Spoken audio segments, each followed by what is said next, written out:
Hello and welcome back to your favorite series on the internet, Educational Blitz. And why should this series be your favorite series? Because I am basically playing Blitz Chess 3 plus 0, so no increment. And at the same time, while keeping it short, I am commentating every single move that I make on the chessboard in order for you to get a better understanding of the game. Wow, I felt like Eminem right now. So we get the delayed Alapin.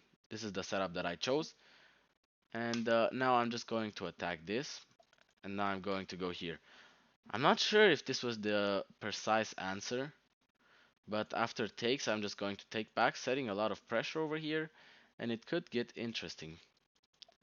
Now, I'm just going to capture this, and pushing would be quite an idea if he didn't have his knight over there. So that is annoying. I'm just going to develop my knight, threatening to push afterwards.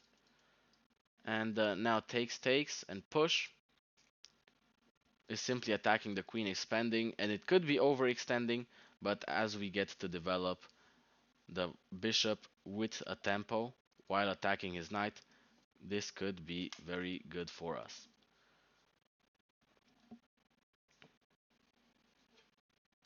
Where can his knight move? Well, his knight can go back, but that is probably very bad for my opponent.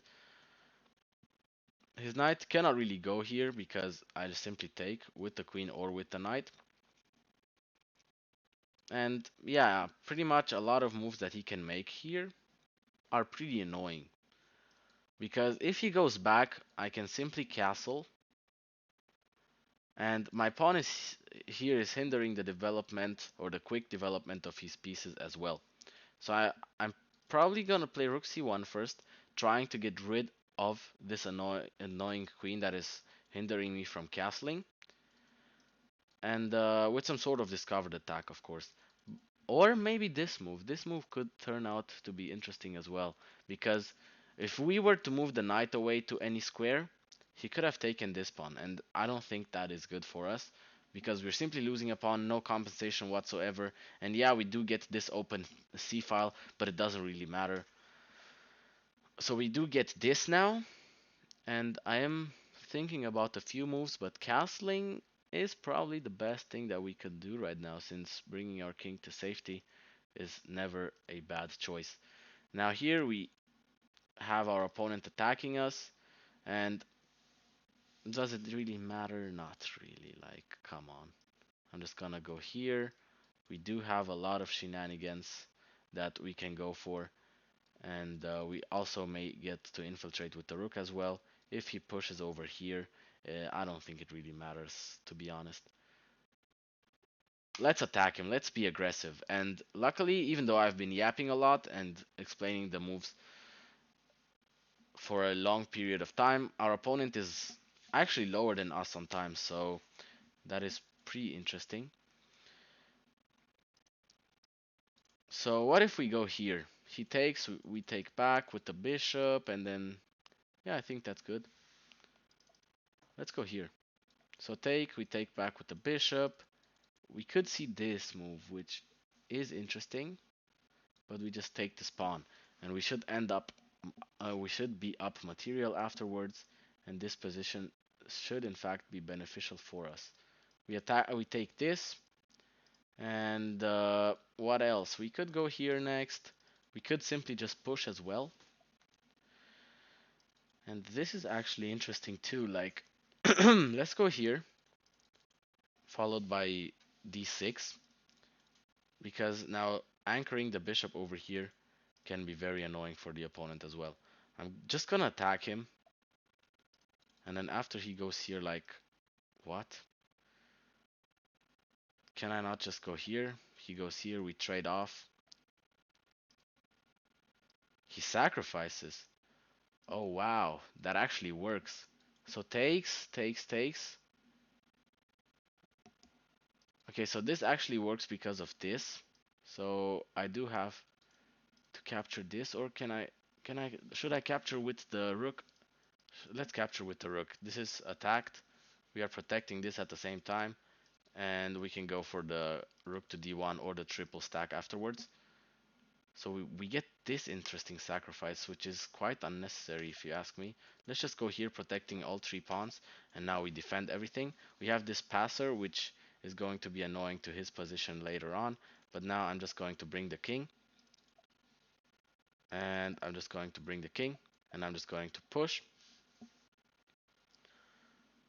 And we should be careful not to overextend with our pawn, because if we do overextend with our pawn, he's going to bring his king, and that is not going to allow us to promote. So he goes there, and we give a check. We see push, and I have to move really quickly here. I go here. Okay, he has a check. Sad. I do promote. Am I fast enough to flag him? Hopefully. But yeah, we played this position correctly. Let's analyze really quickly. This is an important aspect of the learning process. And let's see the way we played. Okay, we had a few draws. Wow, this was stupid. He hung his queen.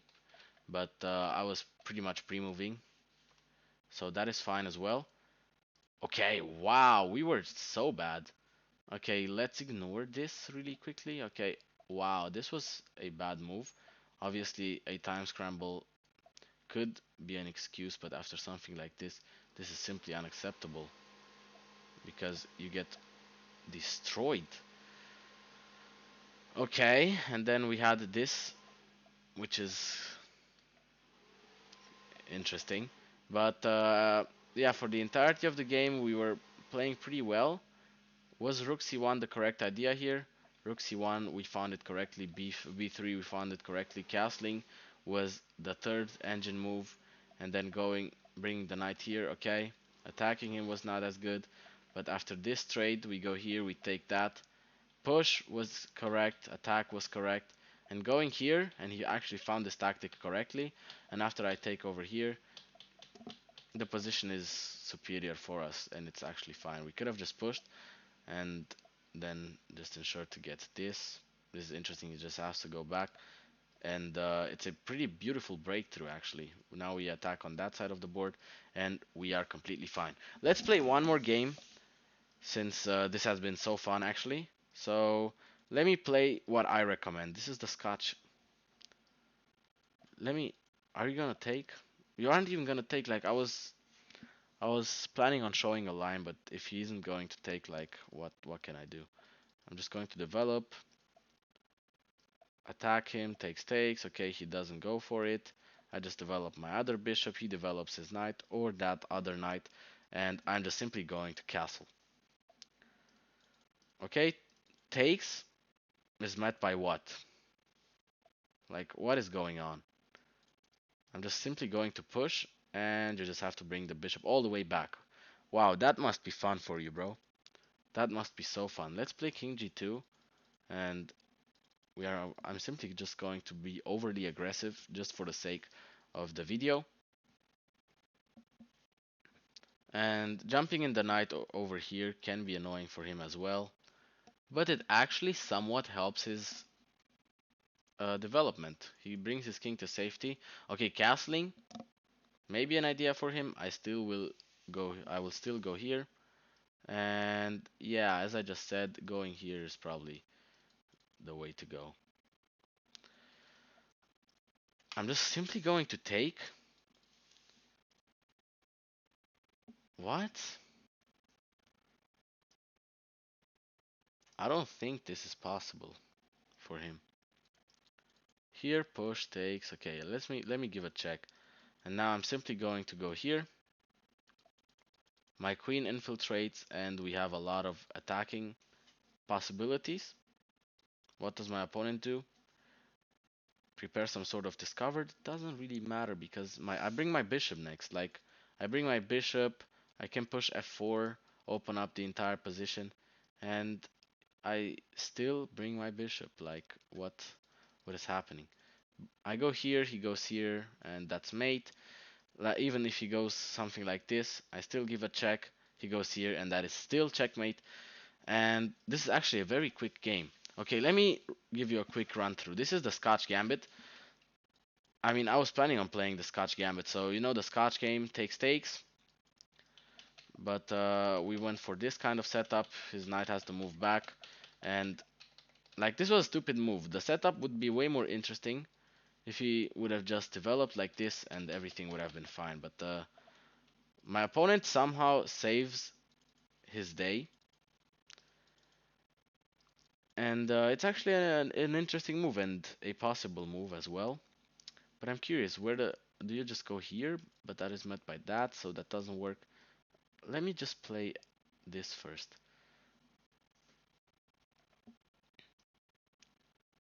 And now don't I go here? No, I don't. Let's just take here or take with the rook, in fact. In fact, I think taking with the rook is better. And we get this. Let's go here now. And that is pinned. Look at this. This is pinned. I can capture that, and that is simply checkmate. Let's see if we found the correct ideas, because attacking can be difficult sometimes. Okay, f4, the engine seems to like, and I love it. I simply love the fact that the engine loves my moves, and I think that it's the fun for everybody. Okay, I knew that pushing is the idea, but I wanted him to go for the line so I could show it. So takes, if he was to take here, I can give up another pawn, and after he takes, I simply play this. He plays this, I take. And now after this is a brilliant move. You open up the position and then take over here. This is the Scotch Gambit, beautiful line. Okay, so we have an 89% accuracy. And this is the spot where you learn too, because I am not Magnus Carlsen and I am not the best chess player in the world. So while I do play good chess games, you still need the analysis to see how well I'm playing. And to learn from my mistakes as well, because I make mistakes. So here, I was actually thinking about this, but it seemed like my opponent was able to escape after something like this. The engine recommends it, but yeah, I mean, this interesting setup. You are simply castling longside, and after something like this, castling longside doesn't even really matter. You're just breaking through completely at this point. And if your opponent castles over here, he's completely done for. Okay, interesting idea by Stockfish. I did not play that, so I just castled here. And I told you, like, if you play the normal setup, the engine even says that this is 0.7. So I do have an advantage, but it's way harder to justify, right? So we get takes, and this is way better at this point. I just played g4. Sacrificing the knight is the correct idea, but we get bishop to f7, and then I could have played this right away. I saw this afterwards. I decided to play king to g2. Why? Because I was planning on pushing this kind of stuff later on. So let me show you, for instance, here, castles, and I was actually going to play here, as I've told you in the commentary.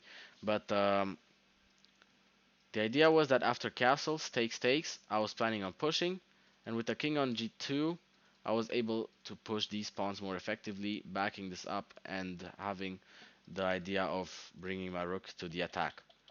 So this is the line that Stockfish says, but as you can see, at some point the engine does suggest that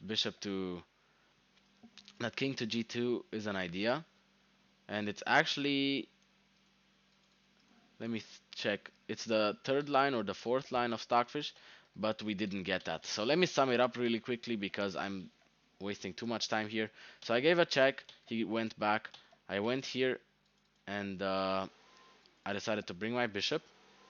If he was to go here, as I said, this was complete checkmate. But my opponent somehow found a way to defend himself. I just straight away played f4, taking back with the rook, and after he went here, I just pinned him. This is a complete blunder because he ran into checkmate. I hope you liked this edition of Educational Blitz, and if you did, don't forget to like the video and subscribe to the channel, and check out the other videos. See you next time.